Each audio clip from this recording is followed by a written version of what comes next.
Au siège des Nations Unies à New York, les discours s'enchaînent. À l'ordre du jour, l'indépendance de la Polynésie française. Depuis 2013, l'ONU a placé l'archipel dans sa liste des territoires non autonomes à décoloniser. Une reconnaissance pour les indépendantistes. Le colonialisme est encore bel et bien présent au XXIe siècle. Les indépendantistes sont venus en nombre, 15 au total. Face à eux, le président Édouard Fritsch, bien seul à défendre le statut actuel de la Polynésie française. Il n'y a pas de colonialisme par consentement. Il y a un bon sens, il y a un pragmatisme et un désir de coopérer pour garantir un avenir meilleur à nos enfants. Des discours que n'entendront pas les autorités françaises.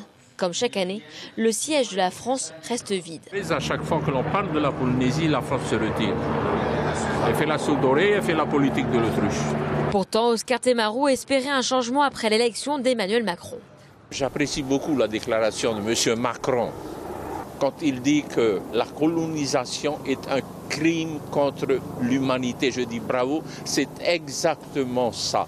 Mais pour le président de l'archipel, la Polynésie française est suffisamment autonome et profite du soutien de la France. Il n'y a pas de honte à demander à un grand pays de nous protéger, de venir nous sécuriser dans cet océan Pacifique qui est immense. L'indépendance de la Polynésie n'est réalisable qu'avec l'appui des autorités françaises. Mais pour le moment, le débat se fait seulement entre les représentants locaux. Le duel politique entre indépendantistes et autonomistes s'est donc exporté ici, à New York, au siège de l'ONU. Mais au-delà des discours, le plus important reste la voix des Polynésiens. Aucun référendum sur l'indépendance n'est prévu à ce jour.